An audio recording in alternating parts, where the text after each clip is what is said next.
What's up, you guys, and welcome to Andy's Playground. I'm your host, as always, Andy, and today we're in Universal Studios. We did kind of a rush purchase, I guess. I'm not sure. We just kind of like splurged and bought annual passes. I mean, honestly, like, here's the thing, like, we've saved a lot of our money for a lot of good causes and stuff like that. But we just felt like, you know what, we want to come here, we want to be here. This is our first time in Universal for Sierra. My first time in over 20 years. We're heading straight to Hogwarts because it's 6 o'clock right now. Park closes in an hour. So let's just see what we can see in an hour. We're gonna get ourselves a butterbeer and call it a day. Oh my gosh. This is literally pretty much the reason why I wanted to come here. Wow.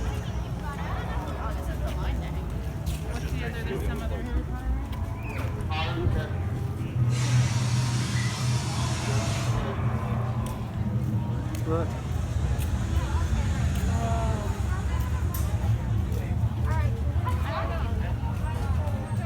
Oh my gosh.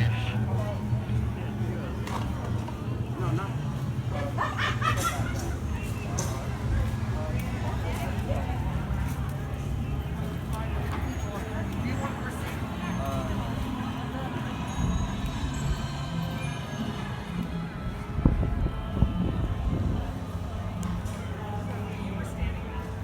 Wow. That's super cool.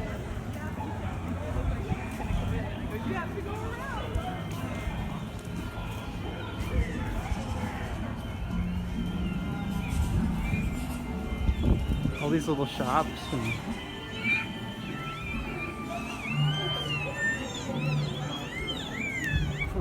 oh my gosh.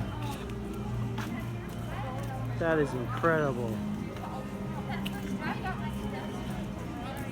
That's beautiful. And then you start, and then I start again. I could just stand here for a while.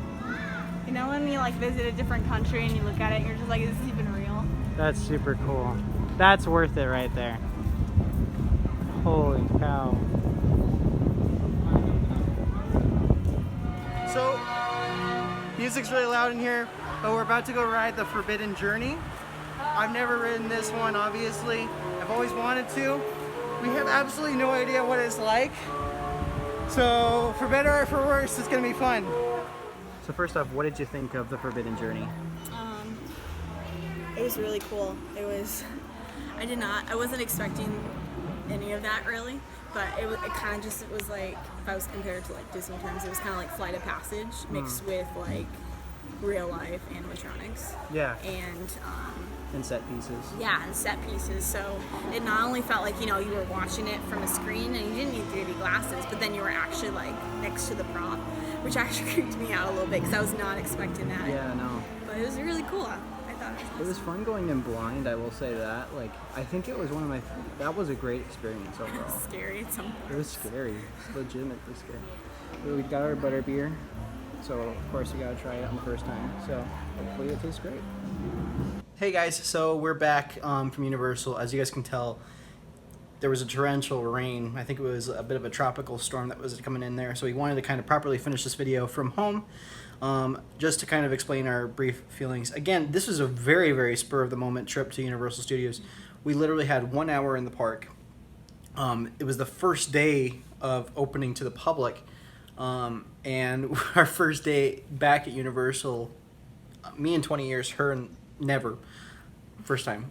So after Forbidden Journey and after getting butterbeer, which was really, really good. So good.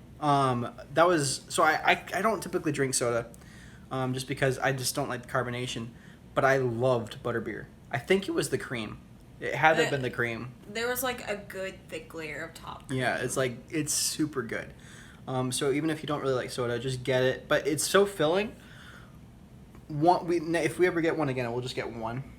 Yeah, just split it between the two of us. Yeah, because it's very filling. We took the train, the Hogwarts train. Hogwarts Express. Hogwarts Express, excuse me. From Hogsmeade to Diagon Alley. Mm-hmm. Or King's Cross Station, really. But. Yeah, and what was neat, too, is that it takes you from Island of Adventure to Universal Studios as well. Yeah. I mean, and they are technically right next to each other. like pretty close to each other, but it still was a nice feeling, and it just it feels like the monorail, but the theming and everything about it was just so magical, and that's the perfect use of the term.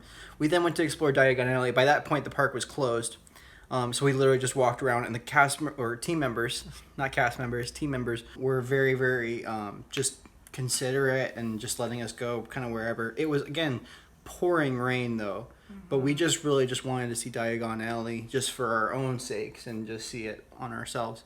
And it was just so cool just to see all the amazing intricate details that they had there.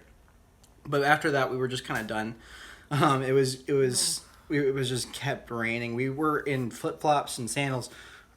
We weren't prepared for to go to a theme park, really. No, we probably got like a ton of blisters on our feet from this whole thing.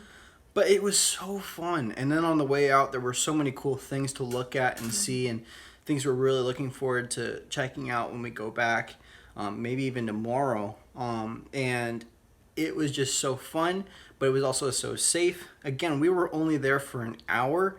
It was amazing. We walked on to Forbidden Journey, though, and that was so fun. Yeah, it literally was just a 5. No, actually, yeah, it was a walk-on. Like, it was... We took our time, though. That was the thing. We were taking our time through the castle just because there was so much to see. Yeah, and, like, we had never seen it before. Mm-hmm. And so I thought it was really cool, just, like, how you didn't have to worry about who was behind you at all. Because also they have the 2 options of the regular way or the expressway. Yeah. And so we took the regular way so we could see Hogwarts. I will say one thing, though. The only downside I noticed during the entire time there was I noticed that a lot of the team members were exhausted. The thing is, the shifts that these guys are working now is insane. They work open to close because that's just what they have. And the parks are a little bit less hours anyway.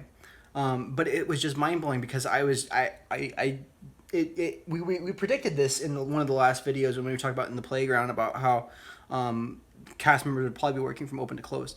But it didn't dawn on me what that would be like for someone. Right. To open a park and then to close a park. Because the park opens at 9. Universal Studios and Islands of Adventure open at 9 a.m. and at 7 p.m. And not even considering that they have to get there a little bit before park opens and after park closes. So if you think about it... Let's say like 8 to... Let's say... 8 to 8. Yeah, I guess 8 to 8. That's like a 12-hour... Maybe 8:30, maybe something like that. But yeah. But that's still but like still 12 hours on a day. I hope they're getting a lunch break and multiple breaks. I did meet an awesome team member who also had worked for Disney. By the way, we really loved the customer service I think we saw today. That was incredible. Even when they were exhausted, I mean, they were still delivering. They were really so well. chill, natural friendliness. I felt like. But they were just super cool. And one of the team members I got to talk to, she also had worked at Disney before, and so I was able to talk with her from my background with Disney. You know, what do you like more? And she mentioned that she really liked Disney to play and like to go to the parks, but she really loved Universal to work there because she talked about all the benefits that they have there, and it was super cool. It was fun being able to talk to people and get different backgrounds and stuff like that. But anyways, just to kind of summarize up this very long video already, we enjoyed immensely, I think, our time at Universal. We can't wait to go back. I think right now, the pass we got, you have to pay for half the parking price, and so there was another annual pass option that was just like $40 more. Yeah, it was the preferred annual pass. And so we might be looking into possibly getting that one instead of the power one we received. But I mean, with what we paid for, I mean, it was a gut decision, kind of a gut reaction, but yeah, I'm grateful we did it though. I mean, just seeing what Universal has to offer, it looks really, really cool. Yeah, and I'm also just really excited that, like, this is kind of the start of not really thing normalizing, because there's no such thing as normal, especially with all these changes happening. But just kind of, you can feel like you're getting out of home for a second. You're feeling like you can kind of escape reality for a second. And that's what I'm really excited to do is, if, of course, the parks aren't full to capacity or limited capacity, just to be able to escape on a day off or to go to Hogwarts or check out anywhere else in Universal. But honestly, I mean, even in itself, it's just such a cool place, and I'm really grateful for the people who work there. I'm grateful for all of you guys. So please stay safe. Please stay considerate. You know, we're still maintaining, you know, our health standards as best we can, even though I still go out and work, and we still try to, you know, have fun as best we can. But please try to stay safe and just stay healthy and during this whole time. And then eventually, you know, there'll be a new normal. And we're looking forward to that day. But until next time, we'll see you real soon. Bye.